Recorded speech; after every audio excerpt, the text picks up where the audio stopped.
ನಿನ್ ನಾಲ್ಗೆ ಮೇಲೆ ಹಿಡ್ತಾ ಇರಲಿ ದಂಡಪಾಣಿ. ಏನಾದ್ರೂ ತಪ್ಪಾಯ್ತಾ ಮಹಾರಾಜ?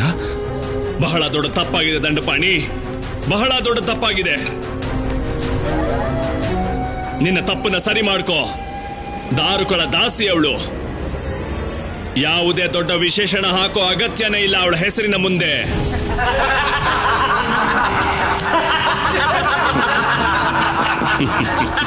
ಯಾರವಳು? ದಾರುಕಾಳ ದಾಸಿ. ಹಾ, ದಾಸಿ, ನಿಜ. ದಾಸಿ? ಯಾರ ದಾಸಿ? ದಾಸಿ ದಾಸಿ.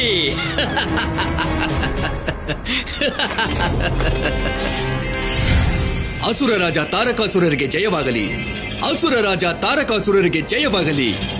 ಬಾ ತೋತಾಸುರ, ಇನ್ನು ಸದಾ ನನಗೆ ಜಯನೇ. ಜಯನ ನನ್ನ ದಾಸಿಯಾಗಿ ಮಾಡ್ಕೊಂಡಿದ್ದೀನಿ ತೋತಾಸುರ, ದಾಸಿ. ಆದ್ರೆ ಕ್ಷಮಿಸ್ಬೇಕು ಅಸುರ ರಾಜ, ಬಾಲಶಿವನಿಗೆ ನಿಮ್ಮ ಪ್ರಸನ್ನತೆ ಚುಚ್ಚುತ್ತಿದೆ. ಹಾಗಂದ್ರೆ ನಾನ್ ನಿಮ್ಗೆ ಒಂದು ವಿಷಯನ ತಿಳಿಸ್ಬೇಕಿತ್ತು. ನೀವು ಯಾವ ಬಾಲಶಿವ ಮಹಾದೇವ ಆಗ್ಬಾರ್ದು ಅಂತ ಪಾರ್ವತಿಯಿಂದ ಬೇರೆ ಮಾಡಿದ್ರೋ, ಈಗ ಅದೇ ಬಾಲಶಿವ ಪಾರ್ವತಿ ದುಃಖ ದೂರ ಮಾಡೋದಕ್ಕೆ ಸ್ವತಃ ಮಹಾದೇವನನ್ನ ಹುಡ್ಕಕ್ ಹೊರಟಿದ್ದಾನೆ.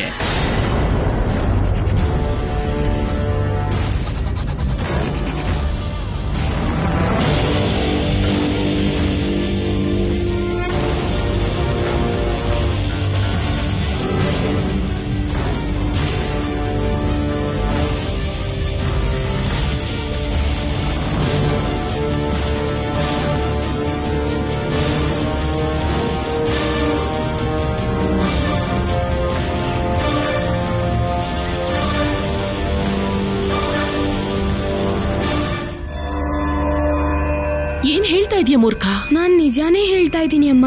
ಗೆಳೆಯ ಶಿವ ನಮ್ಮನ್ನೆಲ್ಲ ಬಿಟ್ಟು ಹೋಗಿದ್ದಾನೆ. ಶಿವ ಹೋಗಿದ್ದಾನೆ? ಎಲ್ಲಿಗೆ ಹೋಗಿದ್ದಾನೆ? ಅರ್ಥ ಆಗೋ ತರ ಹೇಳು ಮೂರ್ಖ. ಗೆಳೆಯ ಶಿವ ನಿಮ್ಗೆ ಈ ಪತ್ರ ಕೊಡೋಕ್ ಹೇಳಿದಾನೆ.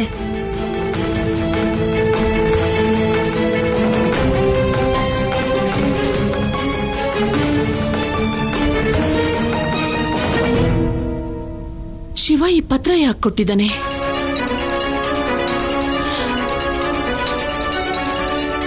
ಋಷಿವರ್ಯ, ಈ ಪತ್ರದಲ್ಲಿ ಏನಿರಬಹುದು? ದೇವಿ, ಮೊದಲು ನೀವು ಪತ್ರನ ಓದಿ ನೋಡಿ.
ಇನ್ನು ಶಿವ ಇಲ್ಲಿ ಬರೋದಿಲ್ಲ ಋಷಿವರ್ಯ.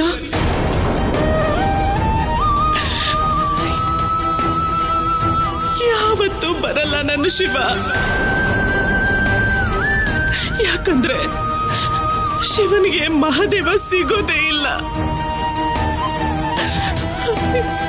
ಇಬ್ರು ಒಬ್ರೆ, ಇಬ್ರು ಒಂದೇ ಕಡೆ ಇರೋಕ್ಕಾಗೋದಿಲ್ಲ ಋಷಿವರ್ಯ. ಒಂದು ವೇಳೆ ಯಾವತ್ತಾದ್ರೂ ನನ್ನ ಶಿವನಿಗೆ ಮಹಾದೇವ ಸಿಕ್ಕಿದ್ರೆ ಅದೇ ದಿನ ನನ್ನ ಬಾಲಶಿವನ ಅಂತಿಮ ದಿನ ಆಗತ್ತೆ. ಯಾಕಂದ್ರೆ ಅದೇ ದಿನ ನನ್ನ ಬಾಲಶಿವ ಮಹಾದೇವ ಆಗಿ ಪರಿವರ್ತನೆ ಆಗ್ತಾನೆ ಮತ್ತು ನನ್ನ ಶಾಶ್ವತವಾಗಿ ಬಿಟ್ಟು ಹೋಗ್ತಾನೆ.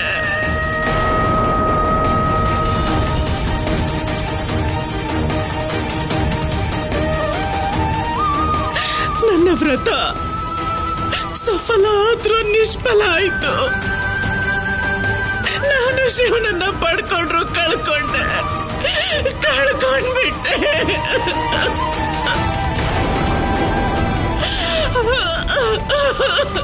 ಇಲ್ಲ ದೇವಿ, ಸಮಾಧಾನ ಮಾಡ್ಕೊಳ್ಳಿ. ಹೀಗೆ ಹೇಳೋದು ಸರಿ ಅಲ್ಲ ದೇವಿ.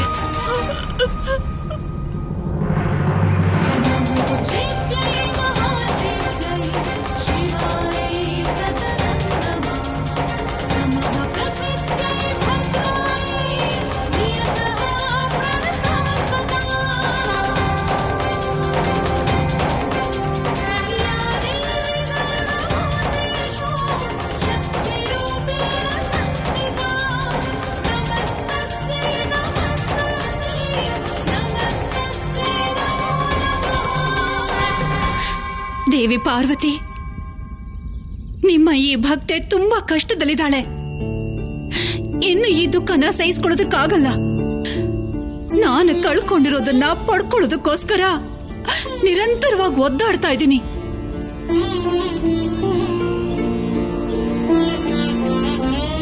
ನೀವ್ ಒದ್ದಾಡ್ತಾ ಇರೋ ಹಾಗೇನೆ ದೇವಿ, ನಿಮ್ಮ ದುಃಖದ ಅಂತ್ಯ ನಿಮ್ಮ ಕೈಯಲ್ಲೂ ಇಲ್ಲ, ನನ್ನ ಕೈಯಲ್ಲೂ ಇಲ್ಲ. ಆದ್ರೆ ನನ್ನ ದುಃಖದ ಅಂತ್ಯ ಖಂಡಿತ ನಿಮ್ ಕೈಯಲ್ಲಿದೆ. ಯಾಕಂದ್ರೆ ನೀವು ಆದಿಶಕ್ತಿ, ಪರಮಶಕ್ತಿಗಳಿಗೆ ಸ್ವಾಮಿನಿ. ಆದ್ರಿಂದ ನಿಮ್ಮನ್ನ ಕೇಳ್ಕೊತಾ ಇದ್ದೀನಿ, ನನ್ನ ದುಃಖಗಳನ್ನ ದೂರ ಮಾಡಿ ನಿಮ್ಮ ದಯೆಯಿಂದ ನನ್ನ ಸುಖಕ್ಕೆ ಸ್ವಾಮಿನಿ ಮಾಡಿ ನನ್ನ ಅತೃಪ್ತ ಆಸೆಗೆ ತೃಪ್ತಿ ಕೊಡಿ ದೇವಿ ಪಾರ್ವತಿ. ಸುಖ ಮತ್ತೆ ದುಃಖ ಹೂವು ಮತ್ತೆ ಮುಳ್ಳಿನ ಹಾಗೆ.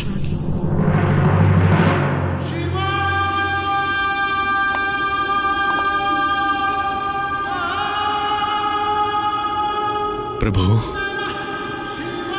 ನಿಮ್ಮ ಮುಖದಲ್ಲಿ ಏಕಾಂತದಲ್ಲೂ ಕೂಡ ಒಂದು ಮಂದಹಾಸ ಇರುತ್ತೆ.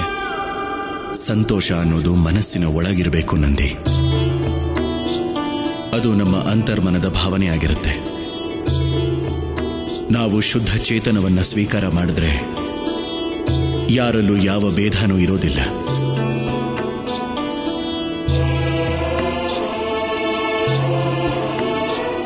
ಯಾರು ಅಭೇದ್ಯರೋ ಅವರ ಸಂತೋಷ ಹೀಗೆ ಇರಬೇಕಾಗತ್ತೆ. ಮಹಾದೇವ, ಮಾತೆ, ಪ್ರಣಾಮ ಮಾತೆ. ಮಹಾದೇವ, ಈ ಮಾತು ಸಂಪೂರ್ಣವಾಗಿ ನಿಜ ಅಲ್ಲ. ನಾನು ಭೂಮಿ ಮೇಲಿನ ಜನರನ್ನ ನೋಡಿದ್ದೀನಿ. ಯಾವ ವ್ಯಕ್ತಿ ಮೊದಲಿಂದ ಬಹಳ ದುಃಖಿಯಾಗಿರ್ತಾನೋ ಅಂಥವ್ರಿಗೆ ನೀವು ಇನ್ನೂ ಹೆಚ್ಚು ದುಃಖ ಕೊಡ್ತೀರಾ. ಹಾಗೆ ಯಾರು ಸುಖವಾಗಿರ್ತಾರೋ ಅಂಥವ್ರಿಗೆ ನೀವು ದುಃಖ ಕೊಡೋದೇ ಇಲ್ಲ.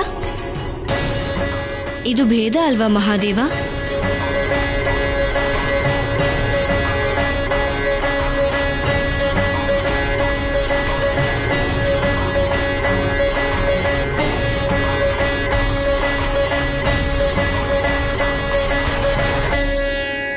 ನಂದಿ, ಹೇಳಿ ಪ್ರಭು. ಇವತ್ತು ನಿಮ್ಮ ಮಾತೆ ಬೆಳದಿಂಗಳ ರಾತ್ರಿಯಲ್ಲಿ ಕೈಲಾಸದಲ್ಲಿ ಆಕಾಶದ ಕೆಳಗೆ ಭೋಜನ ತಯಾರಿಸ್ತಾಳೆ.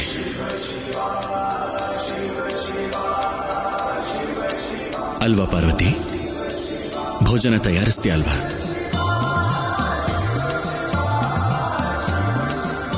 ಇದು ಸ್ವಯಂ ಮಹಾದೇವನ ಇಚ್ಛೆ ಆದ್ರೆ ನಾನು ಖಂಡಿತ ಕೈಲಾಸದಲ್ಲಿ ಆಕಾಶದ ಕೆಳಗೆ ಅಡಿಗೆ ಮಾಡ್ತೀನಿ. ನಂದಿ, ಒಂದು ಹಳ್ಳಿಗೆ ಹೋಗಿ ಕಲ್ಲುಗಳ ವ್ಯವಸ್ಥೆ ಮಾಡು. ಮಾಡ್ತೀನಿ ಪ್ರಭು.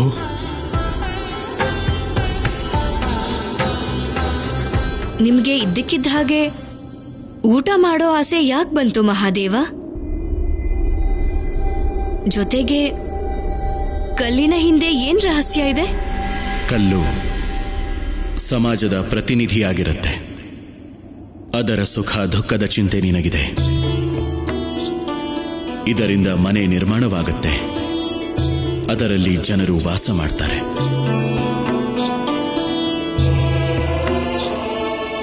ಗೊತ್ತಾಯ್ತು. ಇವತ್ತು ಇವರೇನೋ ರಹಸ್ಯದ ಆಟ ಆಡ್ತಿದ್ದಾರೆ. ಪ್ರಭು,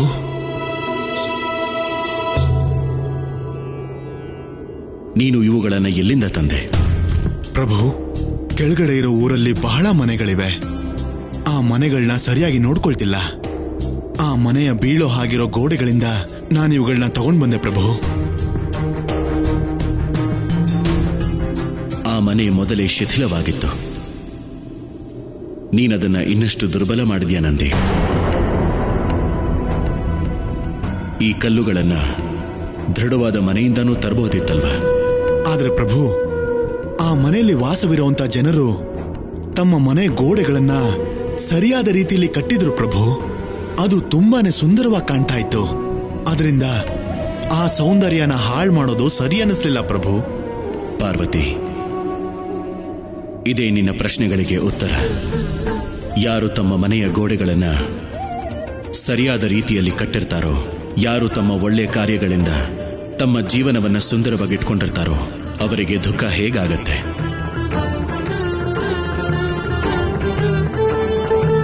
ಮನುಷ್ಯನ ಜೀವನದಲ್ಲಿ ಯಾರು ಸುಖಿಯಾಗಿರ್ತಾರೋ ಅವರು ತಮ್ಮ ಕರ್ಮಗಳಿಂದಾನೇ ಸುಖಿಯಾಗಿರ್ತಾರೆ. ಯಾರು ದುಃಖದಲ್ಲಿರ್ತಾರೋ ಅವರು ಕೂಡ ಕರ್ಮಗಳಿಂದಾನೇ ದುಃಖದಲ್ಲಿರ್ತಾರೆ. ಅರ್ಥ ಆಯ್ತು ಮಹಾದೇವ.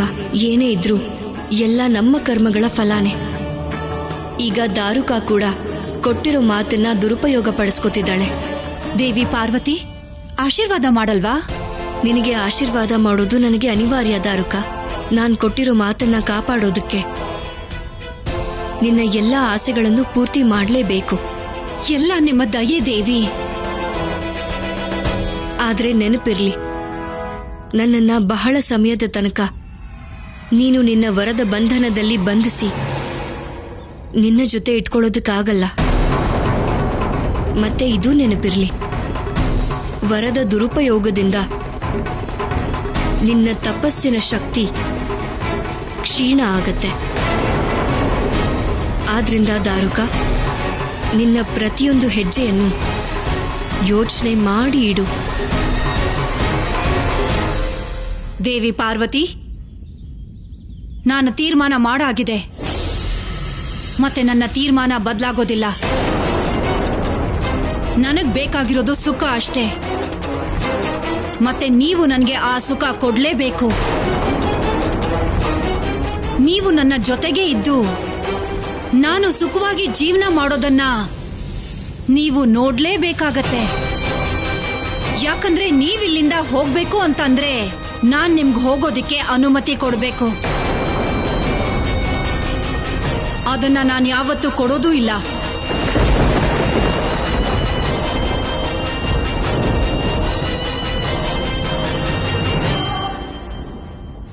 ನನ್ನ ಪ್ರಭು ಮಹಾದೇವನ ಹುಡ್ಕೊಂಡು ಹೋದ್ರ? ಹೌದು ನಂದಿ, ನಿಮಗ್ ಗೊತ್ತಿರ್ಲೇಬೇಕು ಅವನು ಹೋಗೋ ಸ್ಥಳ. ಶಿವನನ್ನ ಹುಡುಕೋದಿಕ್ಕೆ ನನಗ್ ಸಹಾಯ ಮಾಡಿ ನಂದಿ. ಅವನನ್ನ ಕರ್ಕೊಂಡ್ ಬನ್ನಿ. ನಿಮಗೂ ಗೊತ್ತಿದೆ, ಮಹಾದೇವ ಶಿವನಿಗೆ ಯಾವತ್ತೂ ಸಿಗಲ್ಲ. ಮತ್ತು ಈ ಹುಡುಕಾಟದಲ್ಲಿ ನನ್ನ ಬಾಲಶಿವ, ನನ್ನ ಮಗ ಕೇವಲ ಹುಡುಕ್ತಾನೆ ಇರ್ತಾನೆ. ಈ ಹುಡುಕಾಟ ಪೂರ್ತಿ ಆಗಲ್ಲ ನಂದಿ.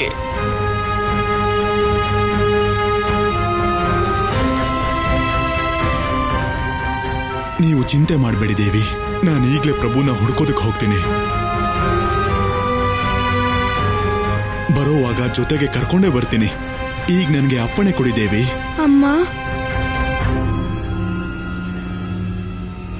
ನನಗೂ ಅಪ್ಪಣೆ ಕೊಡಿ. ನಾನು ಗೆಳೆಯ ಶಿವನ್ ಹುಡ್ಕೋಕ್ ಹೋಗ್ತೀನಿ.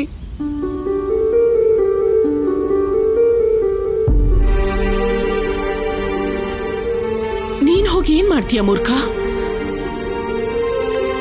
ನೀನಿನ್ನೂ ಚಿಕ್ಕವನು.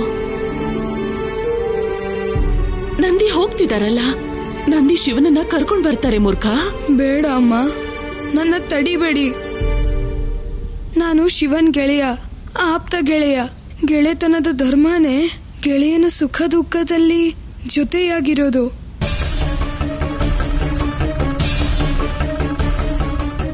ಹೋಗದೆ ಇದ್ರೆ ಈ ಜಗತ್ತಲ್ಲಿ ಗೆಳೆತನ ಧರ್ಮದ ಗೌರವ ಕಡಿಮೆ ಆಗುತ್ತೆ. ನನ್ನ ಜೀವನದ ಸಾರ್ಥಕತೆ ನಾಶ ಆಗ್ಬಿಡುತ್ತೆ ಅಮ್ಮ. ದಯವಿಟ್ಟು ನನ್ನ ಕಳಿಸ್ಕೊಡಿ ಅಮ್ಮ, ದಯವಿಟ್ಟು ಕಳಿಸ್ಕೊಡಿ. ದಯವಿಟ್ಟು ನನ್ನ ಕಳಿಸ್ಕೊಡಿ ಅಮ್ಮ, ನನ್ನನ್ನ ಕಳಿಸ್ಕೊಡಿ ಅಮ್ಮ. ಬೇಡ ಅನ್ಬೇಡಿ ಅಮ್ಮ.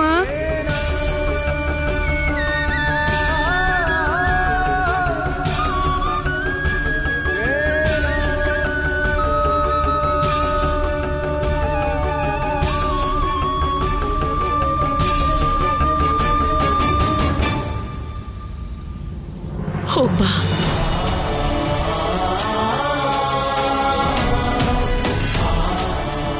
ನಾವಿನ್ನು ಹೊಡ್ತೀವಿ ದೇವಿ. ನಡಿ ಮೂರ್ಖ.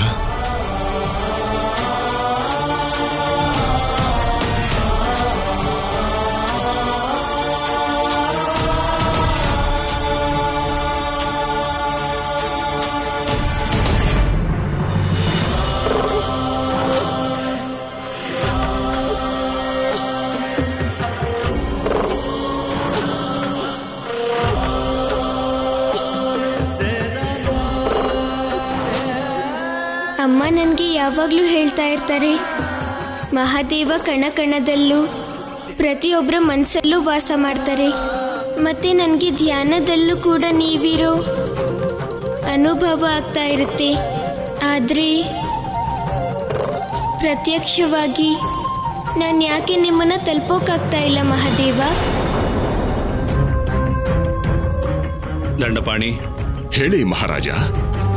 ನೀನು ಆಚಾರ್ಯ ಅಲ್ವಾ ದಂಡಪಾಣಿ? ಒಂದು ವಿಷಯ ಹೇಳು. ಮೃಗ ತನ್ನ ಕಸ್ತೂರಿನ ಯಾವತ್ತಾದ್ರೂ ಹುಡ್ಕೋದಕ್ಕೆ ಸಾಧ್ಯನಾ?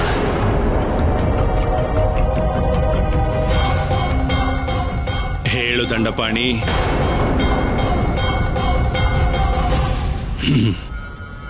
ಸರಿ ಉತ್ತರ. ಈಗಿದನ್ ಹೇಳು. ಒಂದು ಮೃಗ ತನ್ನ ಕಸ್ತೂರಿನ ಯಾತಕ್ಕಾಗಿ ಹುಡ್ಕೋದಿಲ್ಲ?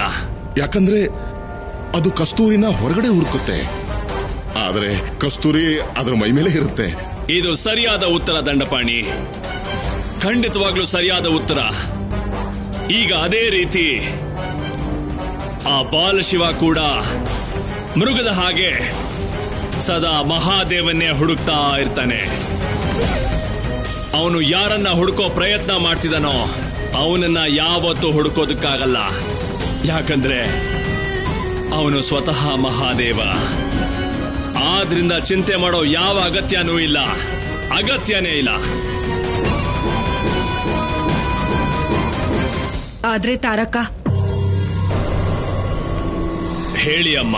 ಒಮ್ಮೆ ಬಾಲಶಿವ ದೇವಿ ಪಾರ್ವತಿ ಇದ್ದಲ್ಲಿ ತಲುಪಿದ್ರೆ ಅವಳೇ ಅವನಿಗೆ ಹೇಳ್ತಾಳೆ ಅವನೇ ಮಹಾದೇವ ಅಂತ.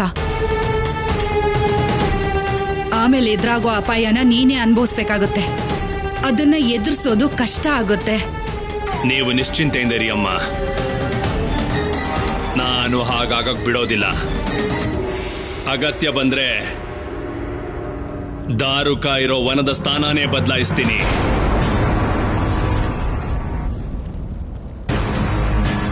ದಾರುಕ ವನನ ಎಲ್ಲಿಗೆ ತಗೊಂಡು ಹೋಗ್ತೀಯ ತಾರಕ? ಪಾತಾಳ ಲೋಕಕ್ಕೆ ಅಮ್ಮ, ಪಾತಾಳ ಲೋಕಕ್ಕೆ.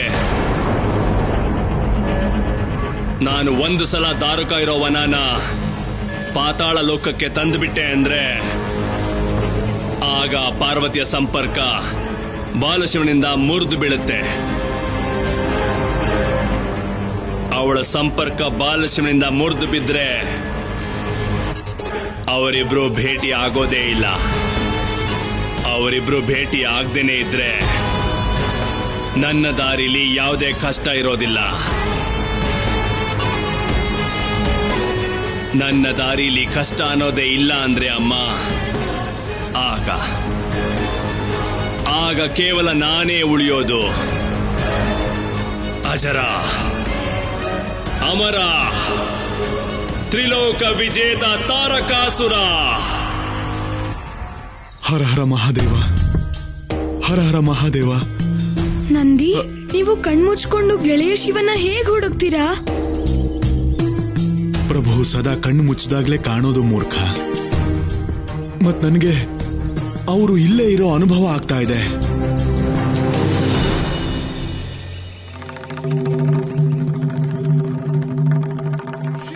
ಅಲ್ಲಿದ್ದಾರೆ ಪ್ರಭು. ಪ್ರಭು ಪ್ರಭು ಪ್ರಭು ಪ್ರಭು ಪ್ರಭು